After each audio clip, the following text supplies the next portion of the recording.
Well, hello, everybody.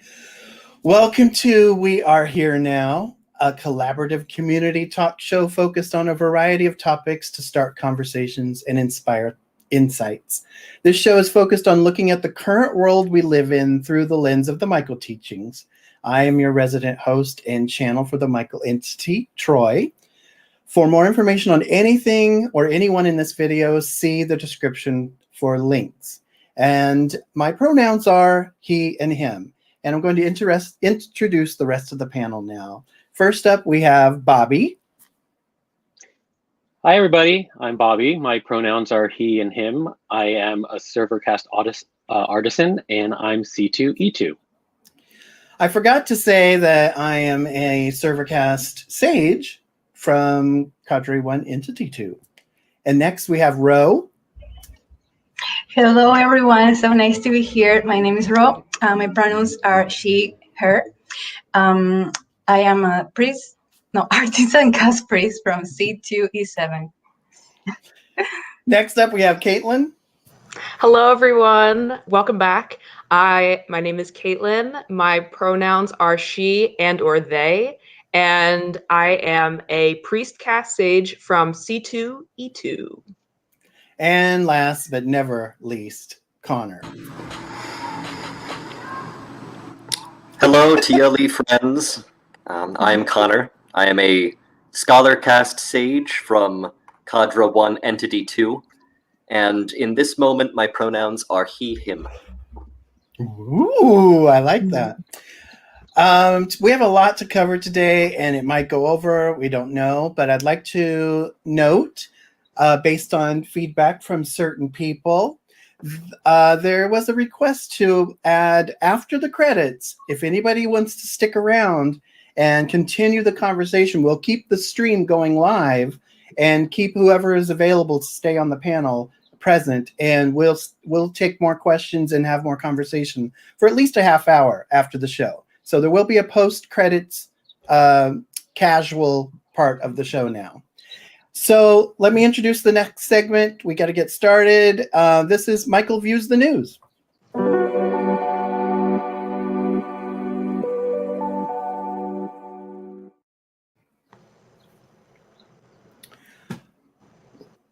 Well, Lord. There we go. In the news, we're going to cover Stop Asian Hate. Let's start with an important and sensitive topic that has reached a wider scale of attention recently because of the shocking mass shooting in Atlanta. This shooting took place amid a nationwide surge. Oh, wait, I forgot. I'm the one who has to share this. There we go. Sorry about that. This shooting took place amid a nationwide surge in violent hate crimes against Asian Americans. In New York City alone, anti-Asian hate crimes have risen by 1,900% in the past year, according to NYPD data. This rise in hate crimes was prompted by former President Donald Trump, Donald Trump's xenophobic rhetoric, calling COVID-19 the Chinese virus or Kung flu, because the initial outbreaks were first identified in Wuhan, China. And to add on to that, even if we are not actively racist, All of us are indoctrinated into a world shaped by white supremacy, and it colors our perspectives of each other and ourselves. So it is not enough anymore to just not be racist. We have to actively be anti-racist. We have to speak up, show up, and fight injustice for every marginalized group community when we see it. Oh, you're muted. There we go. All right, now you can hear the voice. Considering the vast array of people in the world around you and how their lives may be so different from yours and how they may suffer differently from you, it can be overwhelming when you have your own hardships and pain and struggles. But being anti-racist is not some extra thing that you do or worry about. It's something we can and should always be and do. We can have our own struggles and obstacles and fears and still be anti-racist. And you don't have to be an activist or passionate rally leader to fight injustice. You can start with actively listening to the voices of the various marginalized groups and learning about the reality that was always present. And let yourself have the conversations, be open to education, be willing to unlearn the ways we have been taught to ignore the lives of others as a way to preserve our own. Caitlin, what more can we do to help stop Asian hate? I'll tell you. Active anti-racism is always the main step, so please continue practicing living as an unapologetic anti-racist. Share information and support resources with your friends and family so they know what to do if they encounter or witness hate crimes or incidents. Be civically engaged in your local community and ask your elected officials about what they're doing to address racism. And a great resource for learning more about what is happening in the Asian American Pacific Islander community is stopaapihate.org. Please use this for reporting hate incidents, learning about what is happening right now, learning about what we can do, and how best to do it. MovementHub.org is another great platform and database for on-the-ground AAPI organizations across the country. Now, for those of you who are not from the AAPI community, it is a great resource to find groups to support and amplify for the world to know about. Okay, we can't do justice to the severity of the issues of racism and the anti-Asian wave of hate in this mini news segment, but we wanted to encourage all of you watching to take this wave seriously and to add it to your list of what has to change in this mature soul paradigm. It doesn't even have to be complicated. It just has to change. Be anti-racist. Speak up, and stand together. And a little side note, I know we didn't offer any Michael teaching's perspective in this piece, but that's a good example of how a teaching should work. We don't need Michael to tell us that this needs to change or to causal-splain it to us. Get it? We just need to listen to each other and stand up for each other. Even as old souls, we can always learn how to be better for each other. Ro, what else is in the news today?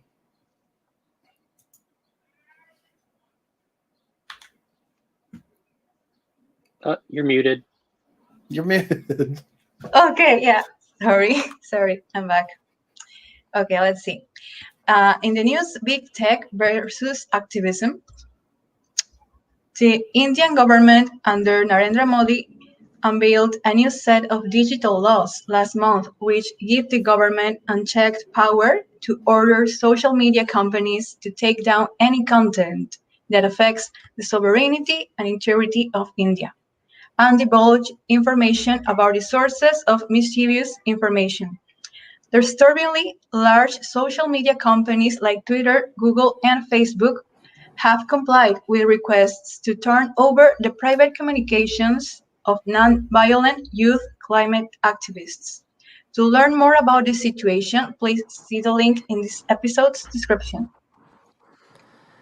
So as we continue to move into a mature soul paradigm, more and more activism is going to be necessary to help to fight for these changes.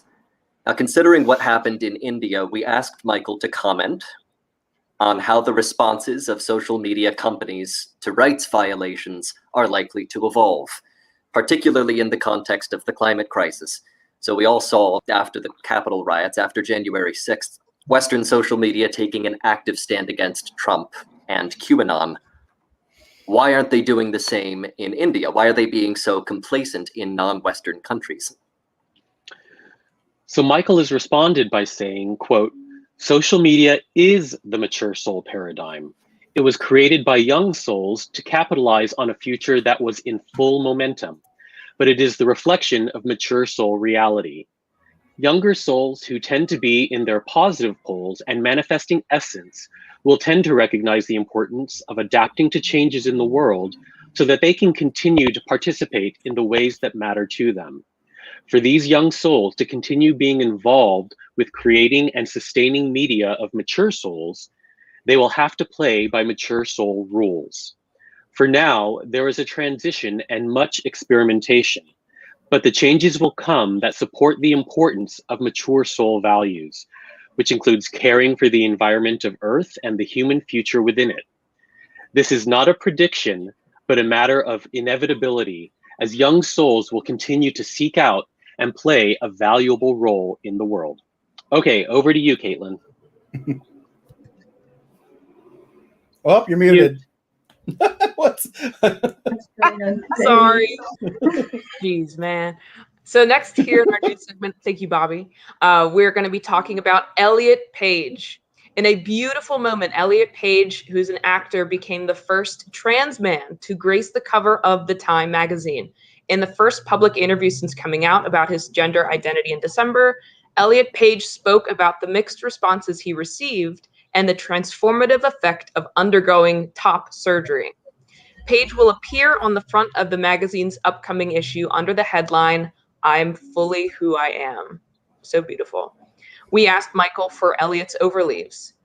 He is an artisan cast sage from Cadre 2, Entity 2, with the goal of acceptance, observation mode that slides to passion and to caution, a spiritualist in the intellectual part of the emotional center, and has a chief feature of self-deprecation. We also asked Michael how LGBT acceptance and the perception of trans people are likely to evolve around the world, especially in conjunction with rising nationalism and amplified religious beliefs. We are seeing both increasing public acceptance as well as increasing homophobia in America and in other parts of the world like Eastern Europe. Okay, now here is what Michael said. Rising nationalism and amplified religious beliefs are on the rise because so many have been raised to believe that other is a threat. Other is anyone who does not look like or live like the person who fears others. These institutions of nationalism and religion rose into power during a stage of human evolution that was entirely immersed in a healthy fear of others. In many cases, this fear was rightly considered. But while humans have evolved, the institutions have not. And we doubt that they will. These institutions may be seeing a surge in their presence, but upon closer examination, they are dying. This does not mean they are to be ignored or dismissed as dangers to those who they target, but these institutions could not die without the massive wave of acceptance and embrace of other on the scale we are seeing in your world at this moment. It may not seem to be the case, as there is a lot of noise from all around you, but it is true. They go on to say, this has been true for a very long time as humanity has exponentially evolved in its efforts to accept, include, and create safety for each other. We do not say this to you to make you feel good. We say this to you because it is true. The truer it is, the more you will see the resistance to the truth of that change. You are now in a world where an entire planet of information and shared experiences are at your fingertips. What you see around you is not a reflection of your lack of evolution as humanity, but a reflection of what humanity has brought to the surface to fix. It can be overwhelming and exhausting and even deadly. So we do not wish to minimize the anxiety or fear that is experienced by anyone targeted by hate and fear. We are only responding to the question of humanity's evolution around these subjects, and we can say with certainty through all of the noise that acceptance and understanding and safety are continuing to grow. How's everybody feeling about those segments so far? We zipped through those. Any highlighted comments? Well, going back to the discussion about India, Christian saying India following Britain and going full authoritarian. Lovely. Oh, no. Let's not do that. Please, India, no. Well, we'll just move on to the next subject because we still got a lot to cover. And if there's no questions or comments that we need to respond to, let's introduce the topic talk.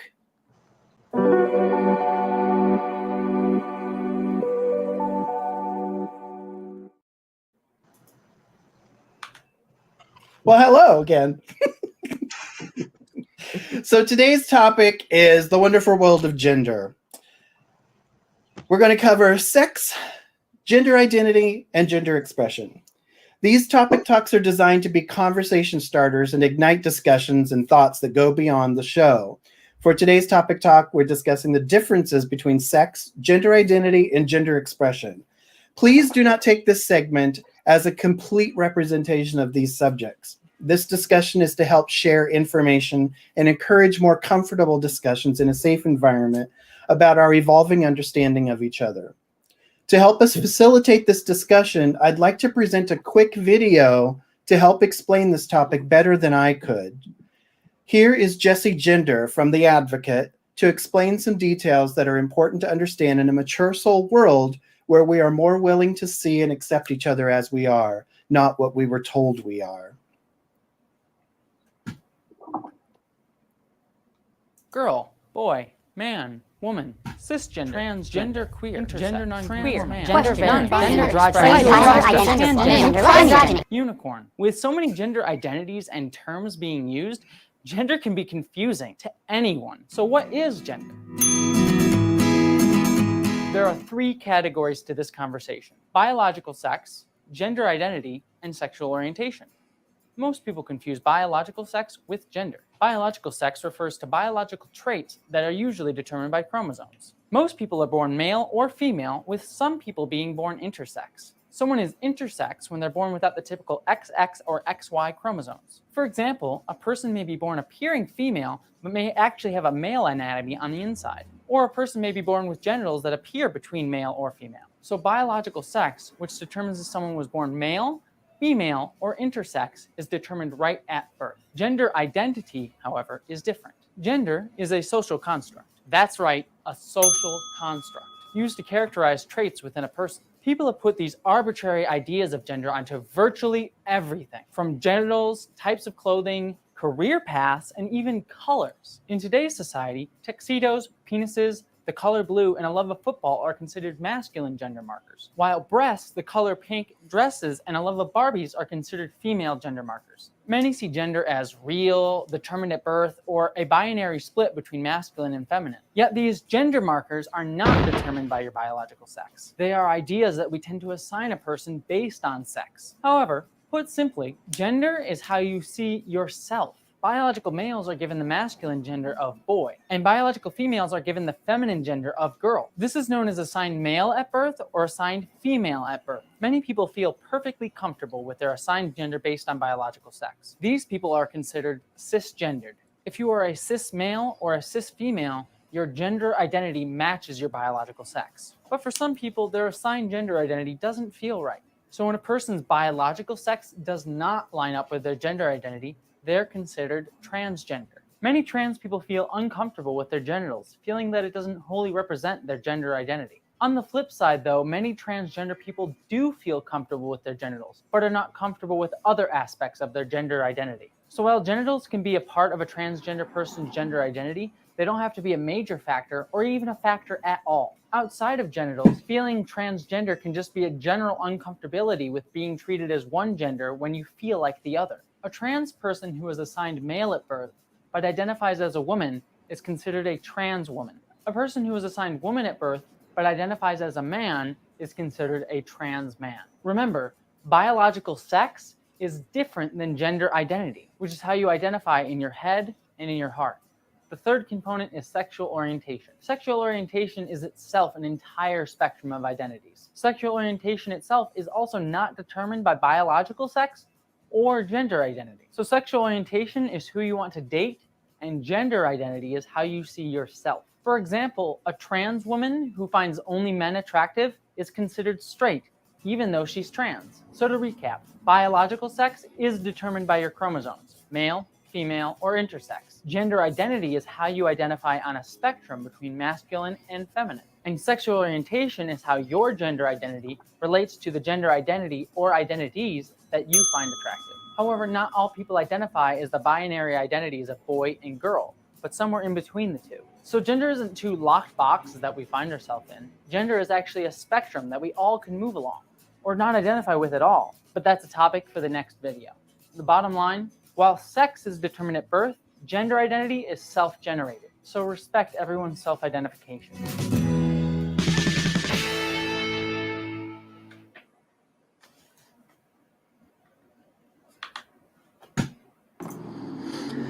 As you can see from this presentation, not only is gender identity and sexuality a spectrum, so is biological sex. We are taught from birth to see the world in binary terms, when the world and its people actually exist on a spectrum. In addition to biological sex and gender identity, we also have gender expression.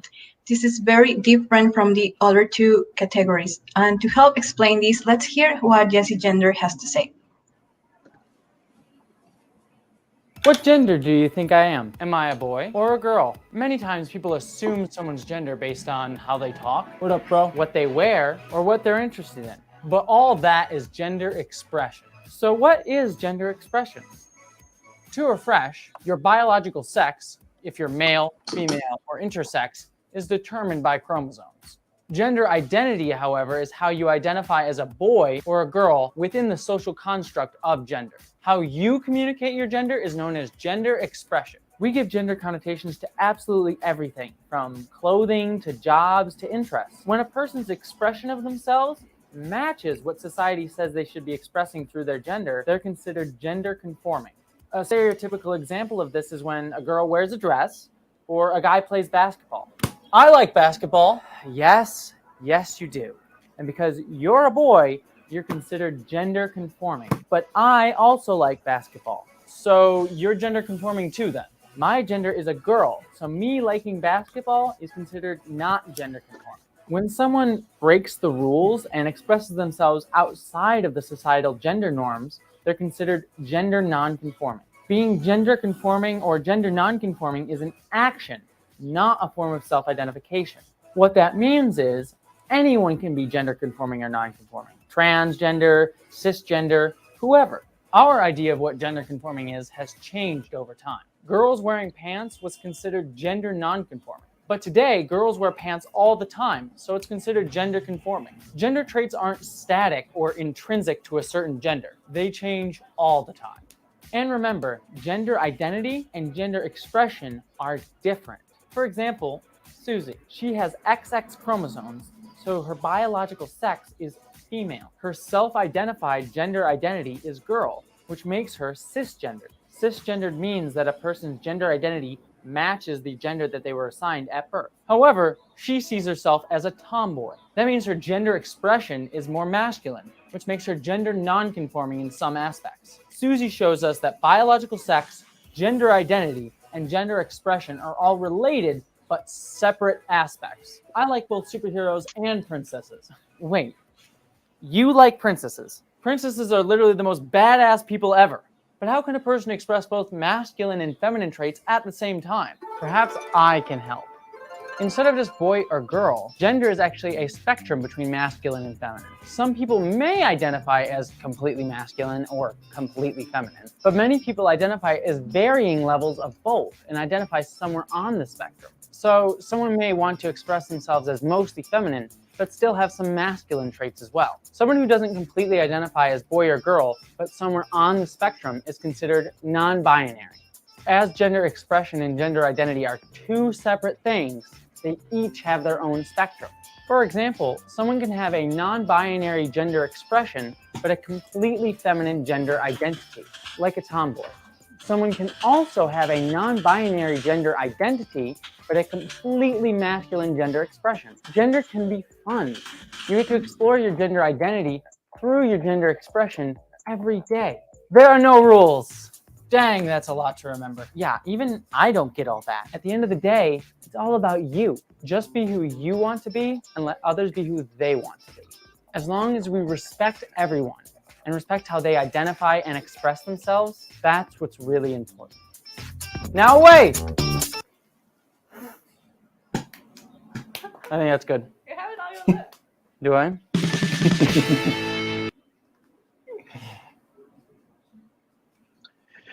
So, how many of you feel overwhelmed by all of this? It is a lot to take in and learn when you explore the details, so please don't expect yourself to instantly understand all of it. But here's the good news. You don't have to understand all of it. You just have to remember that every human being you meet is made up of a spectrum, and all you have to do is let them tell you who they are on their own terms. It doesn't have to be complicated, and it can open up a whole new world of perception to you when you drop the binary lens and language that we have all been taught. Speaking of language, one of the major changes recently discussed between me and Michael was the concept of male-female energy as part of the essence and personality profile. These terms were used to describe the ratio of energy within an essence that is a mix of masculine and feminine traits, because we have traditionally assigned concepts like creative, explosive, chaotic, and nurturing to be feminine qualities, while focused, controlled, direct, protective were masculine qualities. These terms worked in a world of binary thinking, but they no longer work in an evolving world. Right. And to speak on that, the Michael teachings is alive, evolving, and not trapped in time. This means that we can update and change the language to reflect our own evolving understanding of each other. So cool. This is why Michael, through Troy, has implemented important changes to how we understand the energy that makes up who we are. Michael no longer uses the terms male and female to describe these energies within each of us, because these energies are their own thing and are not assigned to any gender.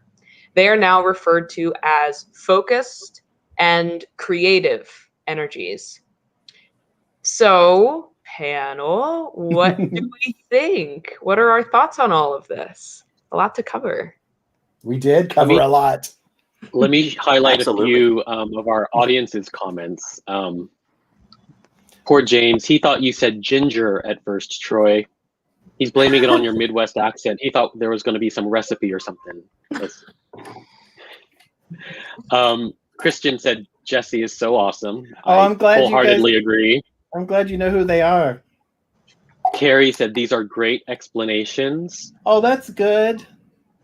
Yes, William, it's a lot to sink in. Yeah. This is actually my third time watching those videos, and I'm still learning new information on my third time through them. Connie has a great point. It's all about respect. Mhm. And similarly, Christian said, be you without harming others. Yeah, that's And very then- simple. And then William says, I find a lot of people find change hard, or they don't like change, especially those around my age, 52 and older. Well, that's one of the reasons why I want to bring this to the community, conversations like this about race and gender and sexuality and all the things that have been other for a majority of the Michael community. And because of the age range of people, there are going to be some who are feel overwhelmed by all these changes and in the world around them. And so I thought it would be a good idea to bring these to something like this, where you're in a safe environment to explore these subjects and with people who can help each other understand them, and put them into a context of spirituality or the Michael teachings, so that it makes sense instead of just feels like the world like chaotically rolling out of control. So just like the simplicity of recognizing others on their own terms instead of bringing your idea of them to them and hoping they comply with that is that is so in line with the Michael teachings, and everything that we're doing with understanding the overleaves. Yeah, and Carrie's, sort of tacking on to that. I love that change in naming convention. It confused me from the moment I learned about it for the reasons that gender is fluid. Yeah. It was a different time and it fit. And Michael is very keen on using language that is relevant at the time. And that's always going to evolve. It has evolved over time. Some people are resistant to it, even within the Michael teachings. I'm very open to it because I want this teaching to be relevant to all age groups and all languages and changes in our understanding. I mean, just look at what they used to call the server role. Yeah, and it was a valid term in its in it by definition, but it doesn't work in a society that's trying to heal. And it made a lot of sense to switch it to server. Yeah. Because now that is non-charged term, even though the term slave is its own thing outside of the context of our American history and world history. But it just makes more sense to take it out away from the charged terms. Maureen has an interesting point to bring up. The only thing I don't like about the change from male-female energy is it appears to assume that someone who is more focused or linear isn't creative or is less creative. No, that's the ratio part. Focused and creative. There's nobody's 100% focused. Nobody's 100% creative. There's never 100% in either direction. So that's a part of what's important to convey as part of the teaching is that it's not just because someone might be, there's a reason somebody's 79% focused, because they're partly creative too. So it's never eliminating the other. Right. And you might be like, for me, I am more towards the focus side, but I do feel like I have a lot of creative aspects to who I am. And it might be, even though I favor the focus side, and that part of creative that I do get to tap into, maybe I just maximize my ability to tap into it, if that makes sense, even though I'm not favoring the creative side of the spectrum. Well, we're going to circle back to all these topics, but I'd like to bring our special guest, our student spotlight, into focus. So I'd like to introduce that segment.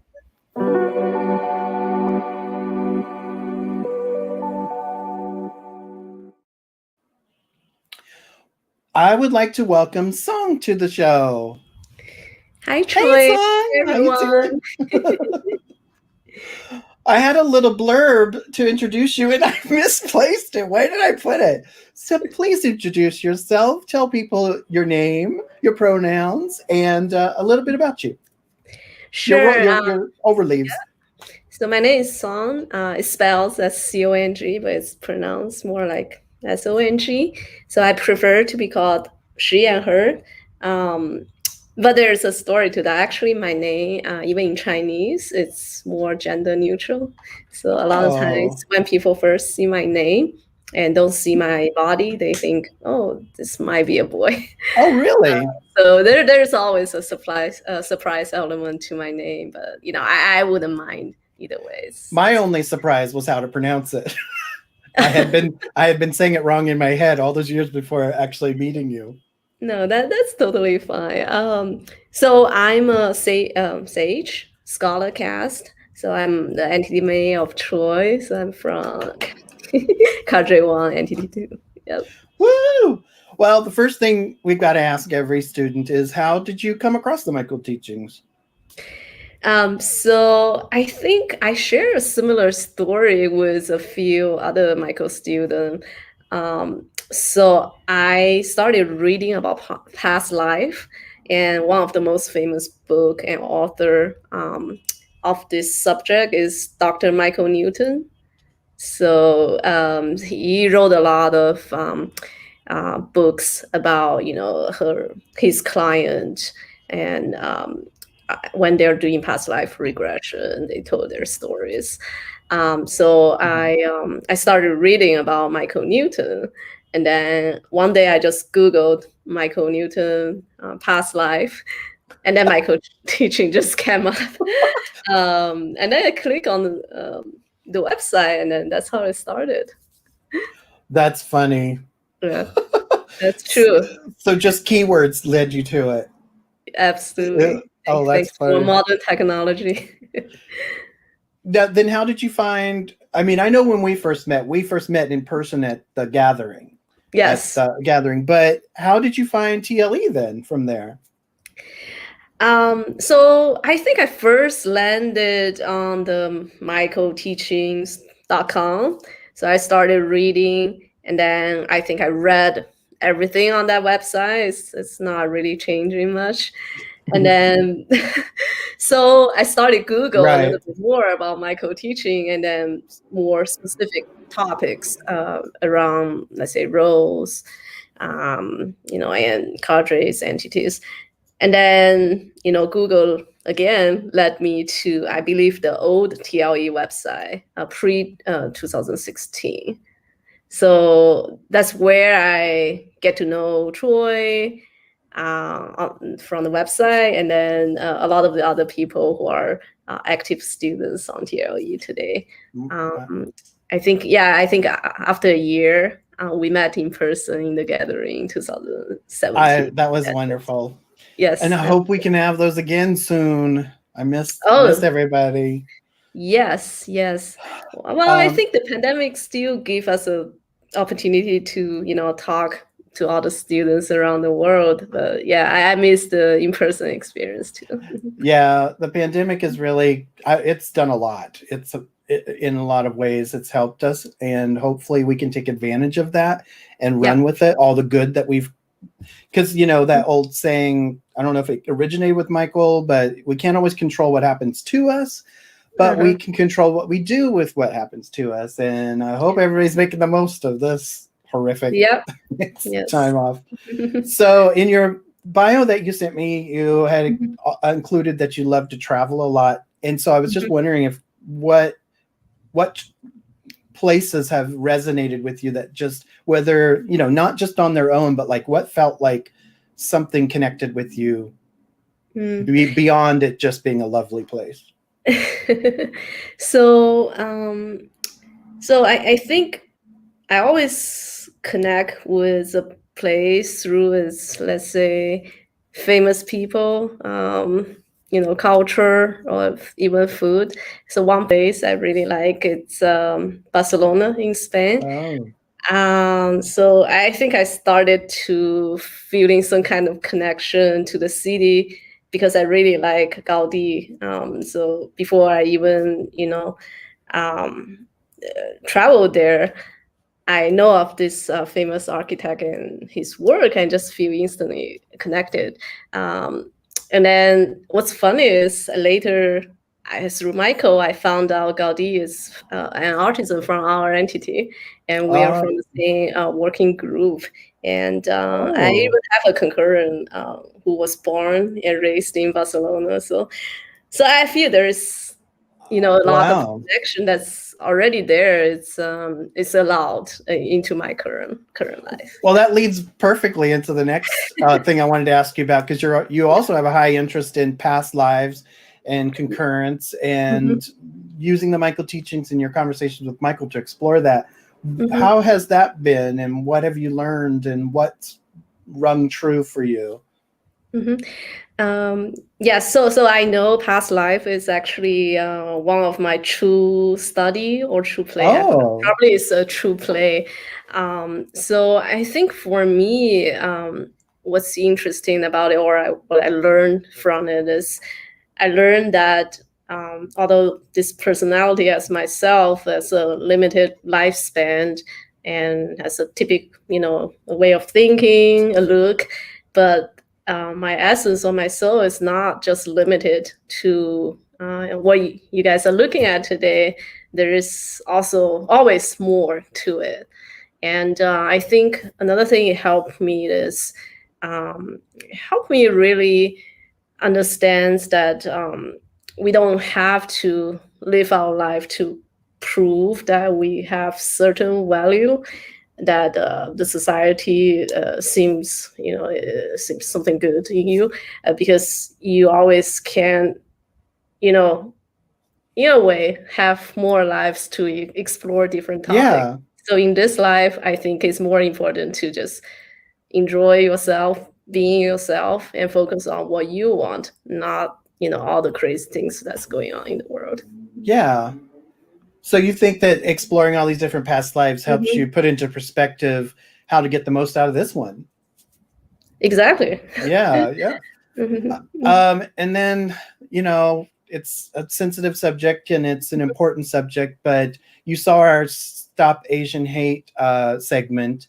Mhm. Did you have any thoughts or opinions or perspectives you'd like to share on that subject? Well, I think one of the things I really want to share is I am very grateful that Troy, you gave me a platform to actually discuss this today, because I think a lot of times what happens is Asian Americans, or Asian people just living in America, they are a very small percentage of the population, and then typically I think the society don't give them a voice because they're like 5% of all the Yeah. population. And then a lot of times, even more, they call the Asians so-called model minority, which kind of further isolate this population from all the other minorities who are our allies, but unfortunately, because it has been labeled as model minority, it has become its own thing. So Yeah. further reduce the voice of Asian Americans and Asians. And so I think it's a long-term problem. Definitely Donald Trump is the pinnacle of hate, and he inspired, unfortunately, a lot of the violence against minorities. But I think this is a long-term issue in the society that we need to face. I think first of all, again, I thank you so much for giving me this platform and being an ally. And I just hope, like we discussed earlier in the panel, I think it's really important that everyone starts to be actively being anti-racist. That's really important, because a lot of times, if the majority of the society thinks something is okay, it wouldn't be changed. Right. It's when the majority of the society thinks something is not okay, things will start to move along for the vulnerables and the minorities in the society. And there is a big difference between saying, I'm not racist, and it being about you, and somebody being anti-racist, right? Yeah. There's a big difference, because one of them is sort of passive, and you might not be contributing to the problem, but you're not helping the problem or helping to intervene when you can. And I think it's really important to be anti-racist and to take that stance so that you are ready to deal with it, because there are people there are so many times it happens around you and you let it slide, because it's, especially in the when it comes to AAPI community, because you're taught to think it's okay, like the model minority, like you said, you're not going to complain, you think it's funny too, right? Yes. No, exactly. It's not funny. Yes. So we need more allies, definitely.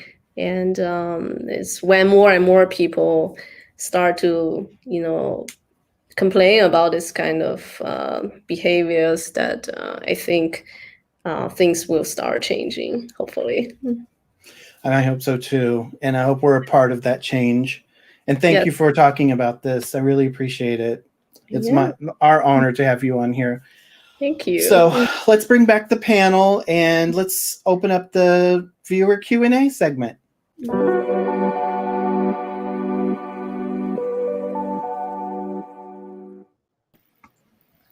Well, panel, we've had a lot to cover today. Pretty hot topics. How's everybody feeling? Feeling good. Feeling quite nice. And I can say that James was happy to see Song. He's expressing his excitement.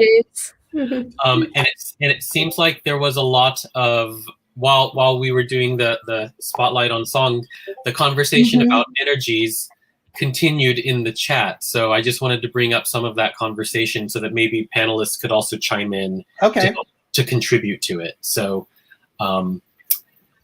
here's Nancy. Nancy says, I am 60 years old, grew up with very strict gender norms. I could never relate to it. I love that gender is fluid. It makes more Nancy! Give a round of applause to Nancy. Thank you. Connie, this is going back to the old term for server and how it was replaced with the term server. The change to server confused me at first, though I preferred it because I was trying to find what I considered a legitimate source to learn more from Michael. I lurked for a long time.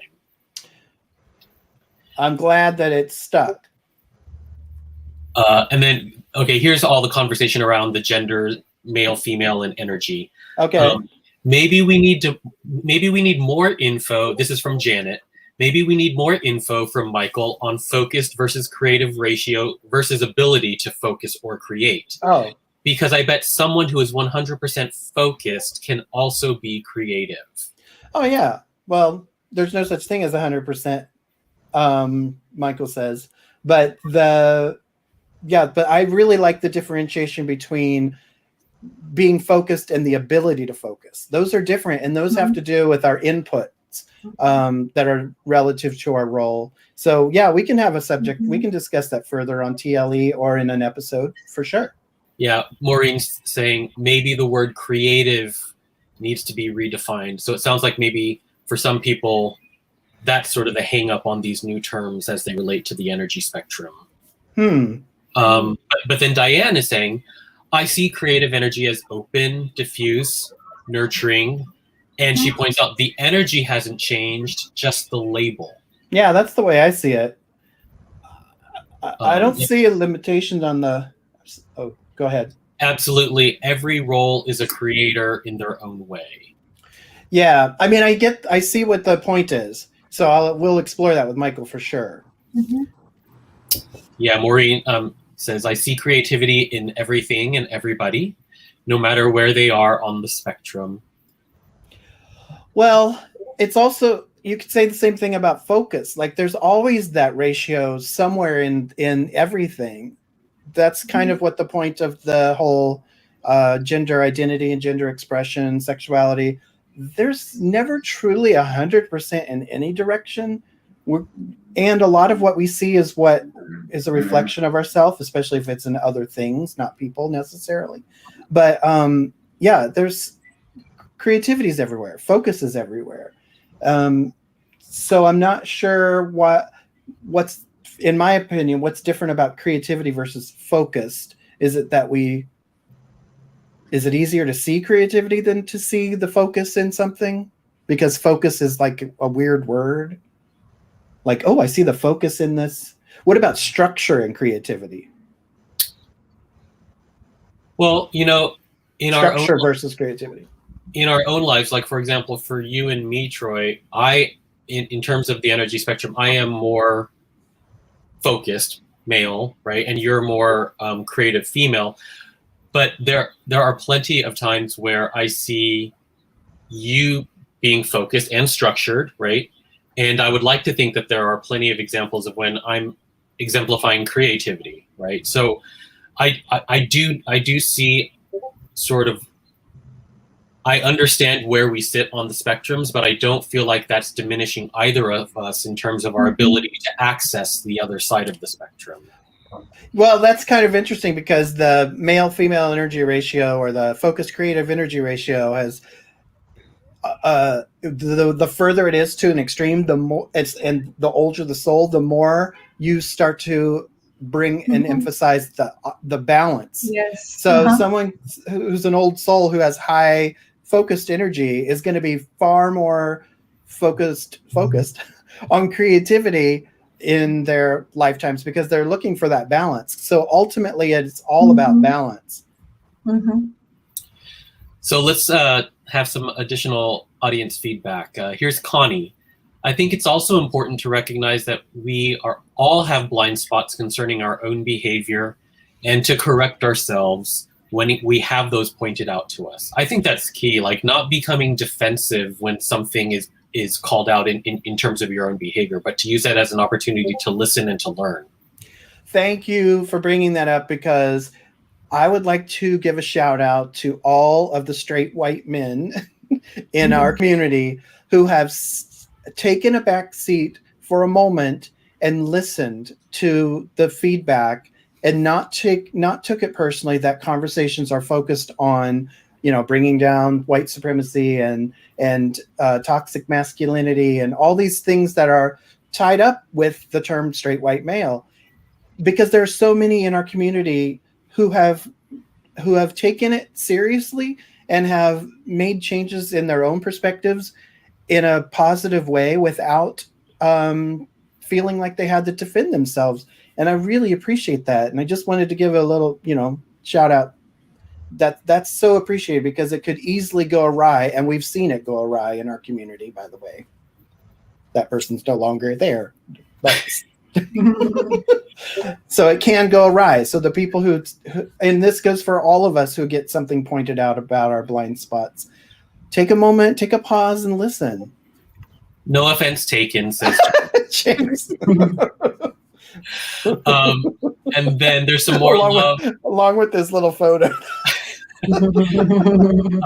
There's some more love for Song. Maureen says, thanks, Song. So nice to see and hear you again. Yes, Diane says, thanks for your thoughts, Song. Hi, Diane. Hi, Song. Love you from James. Love you too. And then some additional insight here. Mastering life's journey. I am in a mixed marriage. I am white, and the wife is Black Filipino, which makes my kids mixed, of course. I have always worried for their safety as they grew up. So, speaking of mixed, Bobby, did you have anything you wanted to say about our subject on Stop Asian Hate? We talked a little bit about it on our own, and I just want to make sure you have, time to bring up what your thoughts were. Yeah, because I do come from a mixed background. So on my father's side, I'm Caucasian. I'm Irish, Scottish descent, and then on my mother's side, it's 100% Korean. And I've always struggled because whenever I fill out like a survey or some sort of official document where it asks for, check the box, I always have to check other, because none of them 100% define me. I can't check white/Caucasian. I don't want to check Asian American, because that implies that I'm an Asian living in America with American, nationality, and it doesn't recognize my Caucasian side. So I end up checking other, and I've always felt that dichotomy growing up. But though I feel fortunate that in recent years, I don't feel like I've been the recipient of Asian hate or Asian prejudice. I think that's because as I've gotten older, I've started to look less and less Asian. When I was young, I used to get teased a lot because when I was in grade school, I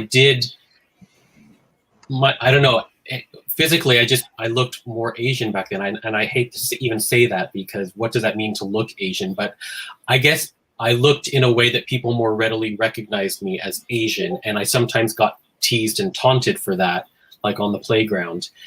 And in my adult life, I haven't so much, but I do often think about my mother, even though she passed away.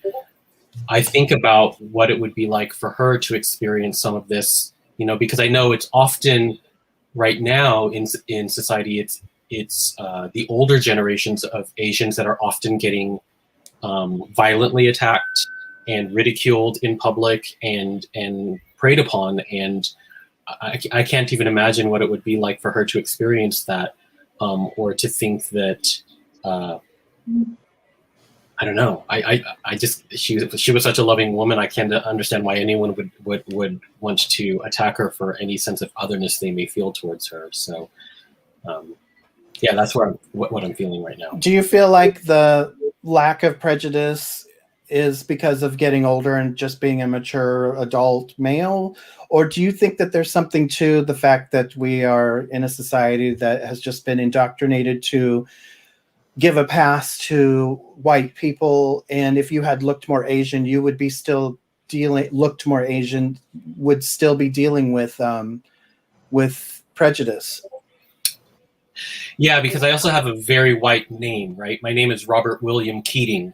There's nothing Asian about that, right? So there's so many aspects of my persona that lends itself to the white side of who I am as opposed to the Asian. So I think in many ways I got a pass like that. But I was also telling Troy that because I grew up in Texas and spent most of my life there, and when people learn I'm from Texas, a lot of people coincidentally don't assume I'm Asian. They assume I'm Hispanic, or they assume I'm part Mexican. And because of that, sometimes I've dealt with a little misdirect of that kind of prejudice. But yeah, I definitely think what you're saying plays into it for sure.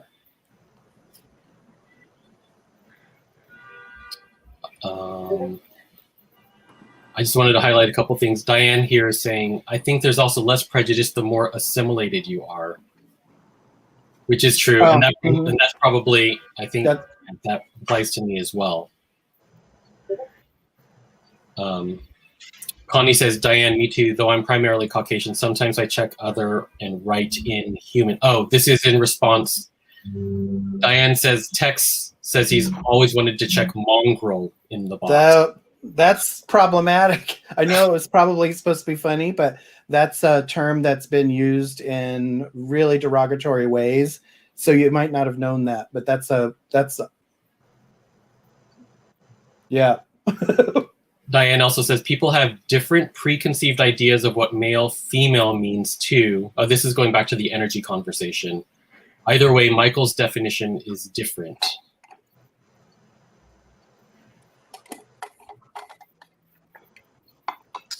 And then Janet here says, I think there's a difference between the ratio that is permanent for essence and spark and what the personality experiences as focus or creativity. That's true. That's true. Your gender, that's what this is all about, this whole episode. Your biological sex, your assigned sex, your gender identity, and your gender expression all play into how you as a personality play with the energies of focus and creativity. That's different than the focus creative energy ratio that's describing your essence. Now, the more aligned you are with your essence, the more that might play out through your personality, and your personality will respond to that however it does. But yeah, they are different things. That's a good point. And I think if I'm understanding what Connie's point is here, I think she's saying I'm 75-25, meaning I'm 75 focused, 25 creative. And yet I'm sitting here listening while crocheting, which is a creative thing, right? So I think she's sort of proving that you can embrace both. Well, that's a lot of focus for crocheting. Crocheting's like a meditation. But it's also a creative outlet. Do the rest of the panel have any? I feel like I've taken over the conversation a bit. So does anybody else want to chime in with their thoughts? Well, there is one thing worth mentioning. Oh, go for it. Go for it. Go, Ro. I think we all want to say at the same time. That's Let's start with Ro. Ro, I think, said something. Oh, Yeah, did I? Okay. Yeah, I was having some thoughts on the conversation of gender expression, identity, and everything. And I think, yeah, it adds more richness to our human experience to have all these conversations, you know. We shouldn't need to approach it with, you know, that resistance, because in the end it's all about learning more things about ourselves, about who we can be. And I see this like full spectrum of colors when I think about gender and sex and all this. So to me, it's so beautiful that we can do this and, you know, spark this kind of conversation so more people can chime in. And, you know, also I think Christian said in the comment, as a white cis-het man, yeah, thank you to the community for allowing me to have stupid moments of stubbornness and learn from them. So yeah, we want that. We want that, yeah. Song, did you want to say something? Yeah, I just want to make a quick comment on creativity. I think our creativity is not just from our energy ratio. It's also, let's say, your artisan influence, your urban beliefs, and your imprint, most importantly. So I think, you know, just by choosing the word creativity ratio, you know, energy spectrum, you know, doesn't take away your creativity and your complexity as a human being. And so I agree. Great point. Connor? Yeah, I wanted to mention that even Michael is not masculine, right? They're past that, and they mentioned at one point that across many variations of the future, their students refer to them as, like, it's spelled like Michel, Michel. Right. They took the A out to make it gender neutral. Oh. And so that's something that will likely unfold at some point. We could even be part of that. I was thinking about that over time. I was like, should we just take the leap? I mean, there's so much branding already for the Michael teachings, but yeah, we could call it a gender neutral name. Although that's the thing, as we progress, Michael will be gender neutral. Like Jack and Sam, all these names are gender neutral now, because we just progress and it just stops having there's no longer an assignment to it, and we stop gendering words and gendering names. Right. So maybe the name doesn't have to change, just our way of hearing them has to change. Did you have anything to say, Caitlin? Not to put you on the spot. Oh, no, it's totally okay. The thing that I just thought in my head that was interesting about the creative focused ratio that is fixed with essence, and then our personalities being able to explore the opposite of that as we grow older into, you know, finding that balance. That is literally the reflection of the gender identity and gender expression spectrums. Like we're now living in this age where we can expand through either, you know, spectrum and determine what you as the individual want to experience in your life, using those spectrums as like a guidance, I guess. And yeah, I just wanted to point. That's a great correlation. Yeah, it's like it's everywhere. The teachings are everywhere. The Michelle teachings.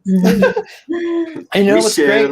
There's no need for you to ever think like, well, I've picked it, I'm stuck. Not in a world that's open to a spectrum of who you are. And Michael has talked about this. This is interesting. Now I'm making this connection. They've talked about how the astral plane, which is like an emotional plane, is you don't show up as a fixed identity. You show up in a bunch of different ways to different people, and it's very fluid how you show up. And it's even more fluid on the causal plane. So it seems like we're getting a head start in understanding that as we grow older in the physical plane, that the things that can be fluid about us can be fluid. And speaking of fluidity and spectrums and the like, Uma is pointing out, it seems to me that as we evolve, what used to be a clear duality becomes a spectrum, whether it's gender or role, mode, or attitude. Those are spectrums too. I love that. And it made me wonder Troy, like whenever as part of our overleaves, for example, I'm if you're one thing but you slide towards another thing, is that just sort of another way of expressing it's beyond poles or dualities, but that there's a whole host, a whole spectrum of things that you can slide to based on the moment, or Well, yeah, every overleaf, even though it's described in polarities, it's Michael has evolved our understand or invited a broader understanding of the overleaves in terms of the negative pole is a more restricted version of the same thing, and the positive pole is a more inclusive version, and it includes the negative pole.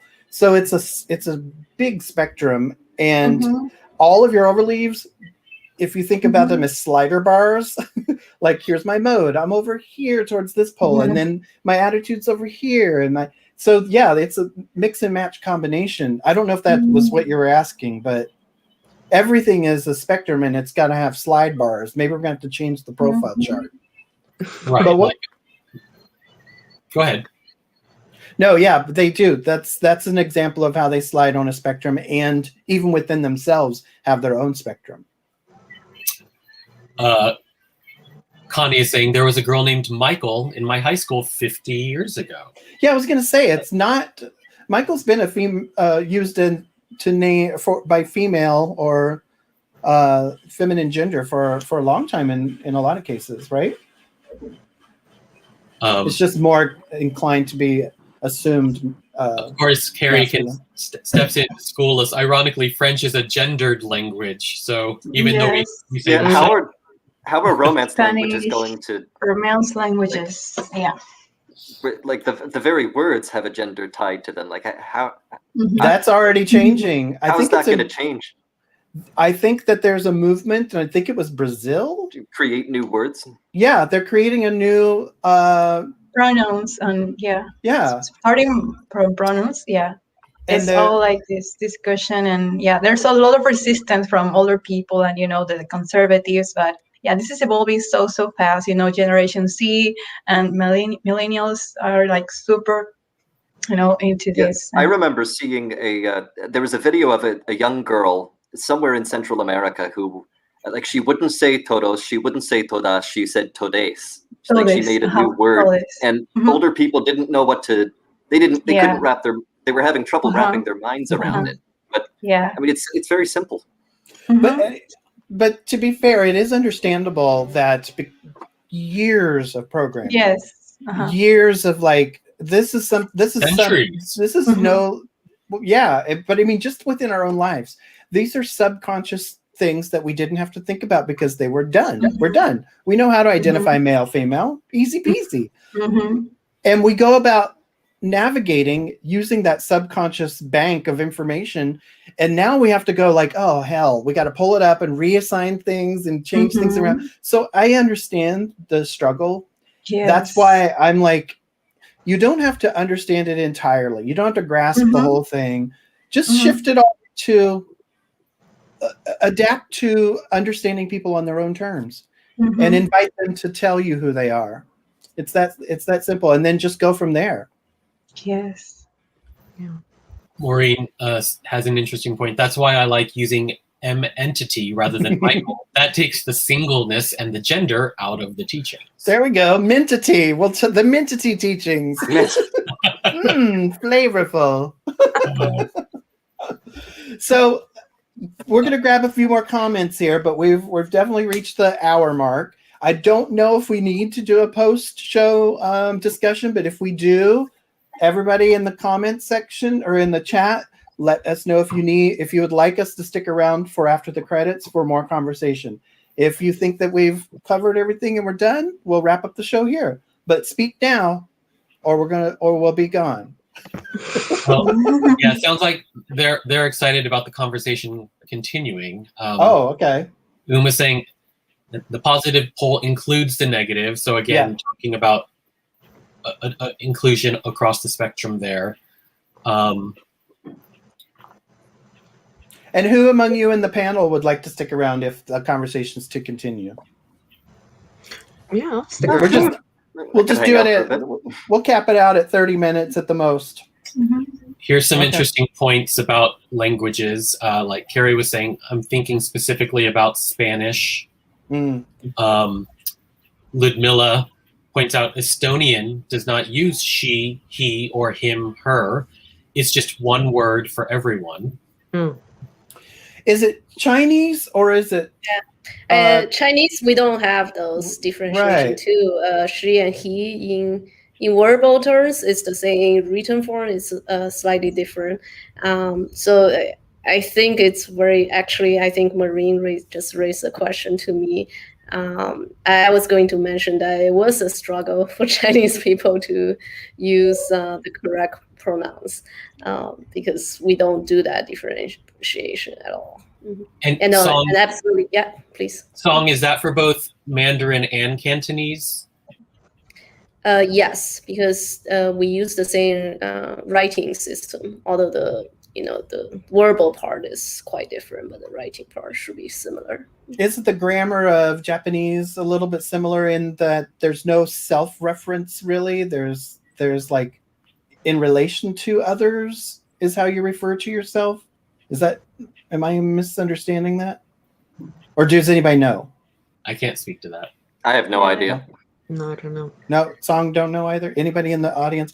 Because there was a book I was reading, it was something about who is the I or something, and they gave an example of how our concepts of who we are different depending on the languages we grew up with. And I think it was Japanese that was used as an example of everything is described in relation to something else, not like as its own thing.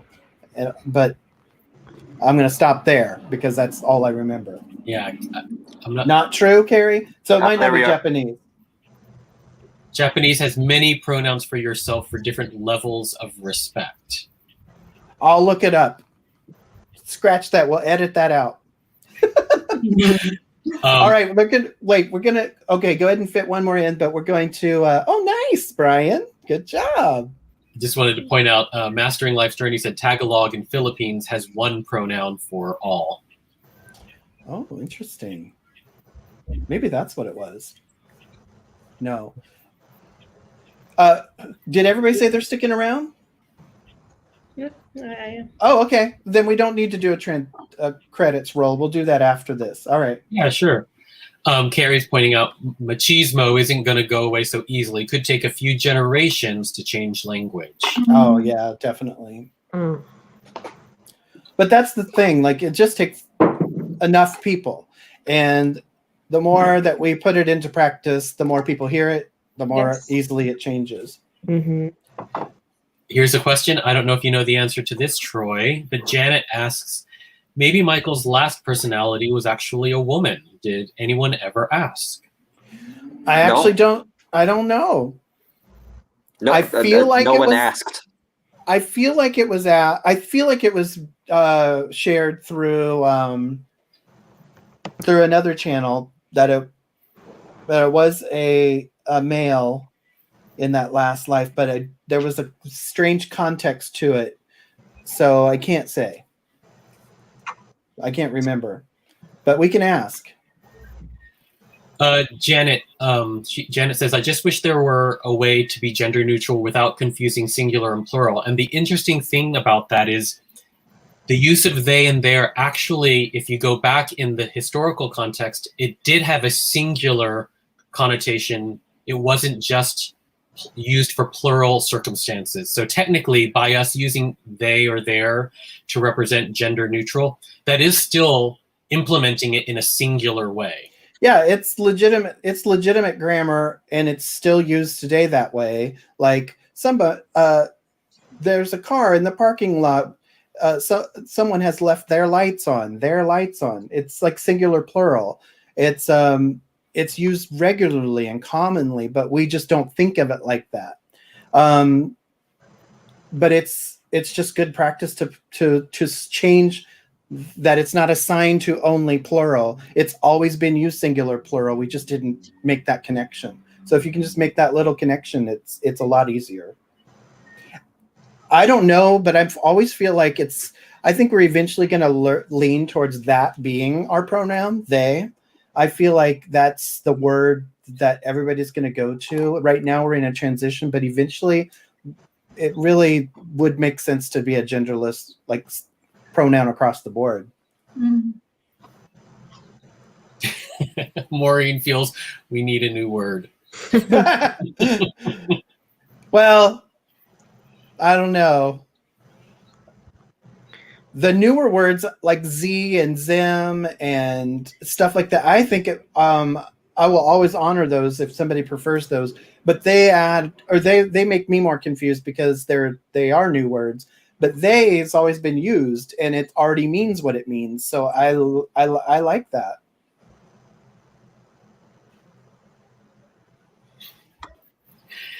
From Carrie, there is in English, you all is plural or y'all. It's gender neutral. That's right.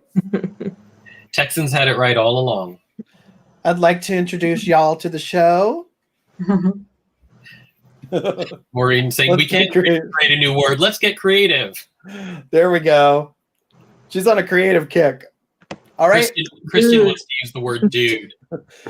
Yes. You know, it's funny because terms like that have been called out as like, oh, you're I'm not a dude. But then at the same time, it's becoming really gender neutral. Like sir is also becoming gender neutral. It's amazing to see how we're just stripping it from words left and right. And I really like that.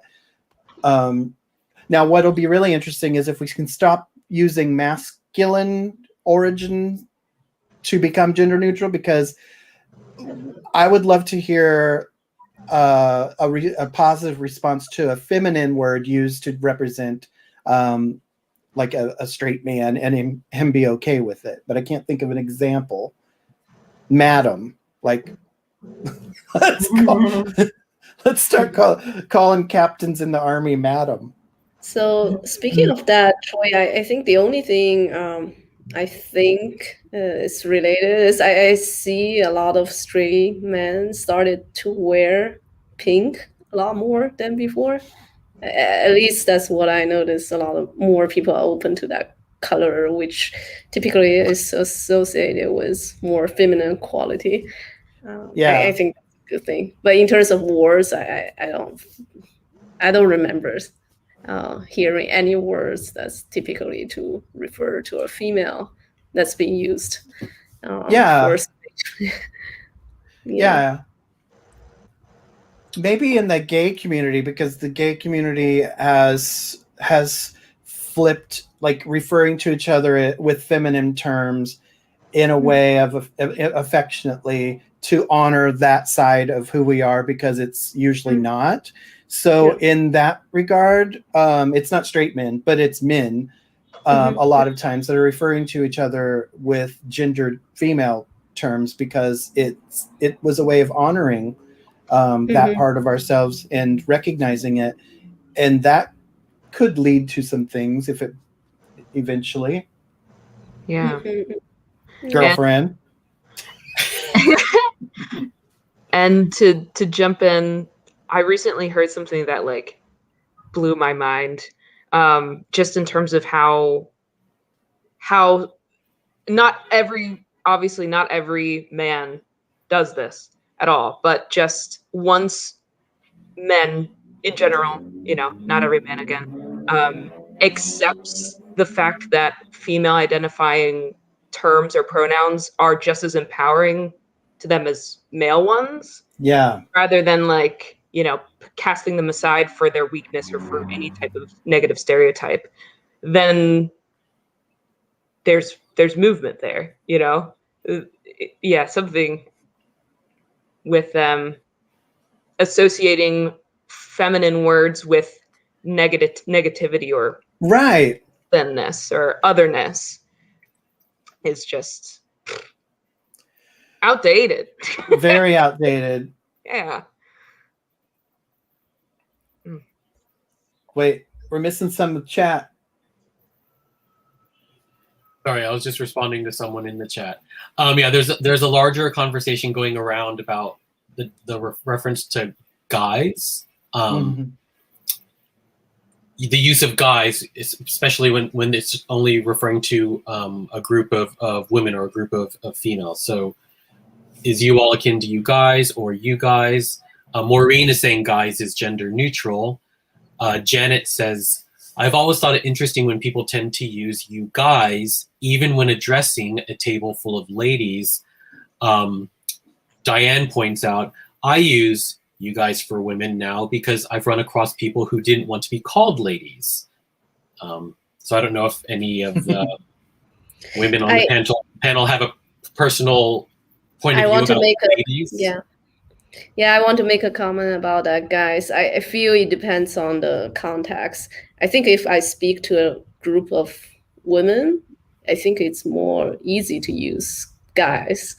The reason why I say this is think about a situation where, let's say, you are the only woman in the group, and people start to say, hey, guys. Then I personally have a few of those situations. I feel I have been intentionally left out in those situations. Oh, interesting. So I feel, that's what I feel if it's in the group where women is the minority, and then you start to say guys. Well, it's interesting because in my live streams on Twitch, I have a lot of guys in the chat, and they would and I've caught myself saying you guys, and then I was like, is this appropriate to be using anymore? Because not everybody's identifying as a guy, even though it could be considered gender neutral. It's actually not. That's one that's not going in that direction so easily. And we were talking about all the different ways that we can refer to each other, y'all, everyone. There's just friends, folks. I think those words. Folks. Yeah, that was covered, and so it's not quite there as gender neutral because there's sort of, I think it's being called out more than other things because it's so subconscious and so imposed that we're not. We need to think a little bit more about how we're referring to each other. I think so. Yeah, and there's some chat around that too here. People are saying, for example, Janet, that's true. I guess I grew up among the you all crowd or y'all crowd. So that's why you guys is interesting to me. And then Carrie points out, guys is not gender neutral in the sense that it might be a triggering word for some trans folk. Yes, 100%. Moonfeather expresses that it bristles her when she's called sir or dude or referred to as part of the guys. Yeah, it's just not an uncharged word yet. So if you can move away from saying you guys, I mean, unless it's in a context where you're already established, it's fine with your friends or whatever. It's just a word. It's a phrase to kind of phase out. Yeah, Janet points out there's gals to use. Right. As opposite of guys, but people rarely use that. So I guess the tendency to use guys it's almost like a forced neutralization that's happening, like because guys is so predominantly used instead and not gals that it's, I don't know, for me I sometimes cringe when I hear people reference mankind or the good of all mankind, or it's like, why can't we just say humankind? For me that feels like it's a charged word, it's a triggering word too. To lump all womankind in as mankind simply because it's like this forced neutralization. We've made mankind like a forced neutralizing word when it shouldn't. Like there's already a word for that, humankind. So this comes back to what Caitlin was talking about, I think, and what I was trying to think of as examples, but gals is a great example of like, it's not being used to reference a group of guys. Right. If guys was gender neutral, then gals should be too, but it's not because nobody's like shifting over to that. You never hear a group of guys refer to each other as gals unless they're making fun or mocking. So that's, I think, also another thing contributes to you guys being less neutral than we would think it is, because the counterpart isn't even used unless specific to girls or as a mockery, right? Yeah. And it's like using guys as this overarching forced neutralizing term for people in the group is also just kind of reflecting more of the problems that we're continuing to face. Like it's It's just more of the same, but getting phrased as this is neutral because everybody uses it and it's casual, right? Right. Yeah. So that's a good one. That's one of those little ones that might go under the radar, and it's good to be aware of that. Oh, and you know what, Caitlin, it looks like Uma was sort of on your same wavelength. It occurred to me that all this confusion around language is a reflection of the demise of the patriarchy. And until we figure out a more equal system, this will be the case. I think to your point, the patriarchy is fine with guys being used as a neutral word, right? Because it supports them, but... Yeah, exactly. Yeah, I think that's a good point, because that one's okay to call neutral because it doesn't exclude any men, you know? It's like it still includes them. Right. It doesn't make them feel challenged. Oh, great, it's neutral. But it's patriarchy. But Uma, that is a brilliant connection. I really love that. People is the best term. The best term to use. Hey, Marigold. Marigold was also just going to mention mankind. And then Janet, going more, schooled route. My interest in the pronouns is solely from my editorial background. I was forced to learn all the rules about pronouns, and it's hard to let that go in favor of finding better neutrality. Connie says, I'm with Janet. Grammar is a big deal to me. I'm fair, but see, I was there for a long time because I write a lot and I wrote a lot, and it was confusing to me until I just started to learn more about how the term they was used and how historically it's always been singular, plural. But it also, grammar, the other thing that's happened for me in my rigidness around grammar and my feeling like that it was so important was how much it's tied into white supremacy, how much it's tied into the patriarchy, and all these systems imposed to negate and take away the identity of other cultures. I've stopped having as much respect for grammar as we've known it. I'm moving more into a respect for language as a living thing. And the more I've learned about African-American vernacular, it's just, there's a vernacular English.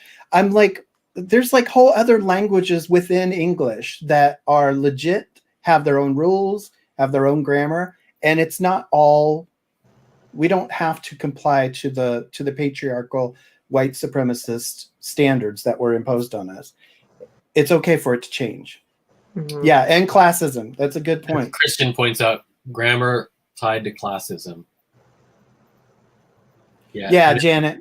And as Connie is saying, a language that doesn't change dies. Yep. Janet concurs. Yes, I completely agree with grammar as a living thing. Things will change. Yeah, I knew that about Janet. I knew she was all about that. And Carrie points out grammar isn't static either, though, and English is almost an anomaly as far as world languages are concerned. It's interesting. Because it's one of the newer languages, actually, and it's an amalgamation of several other languages that preceded it. So, it's the most widely spoken language. I think Chinese is the most spoken language. As a mother tongue. As a mother tongue? Okay, and then English is the most widely spoken language. Yes. Mm-hmm. Going back to creative, Maureen's not letting this one die.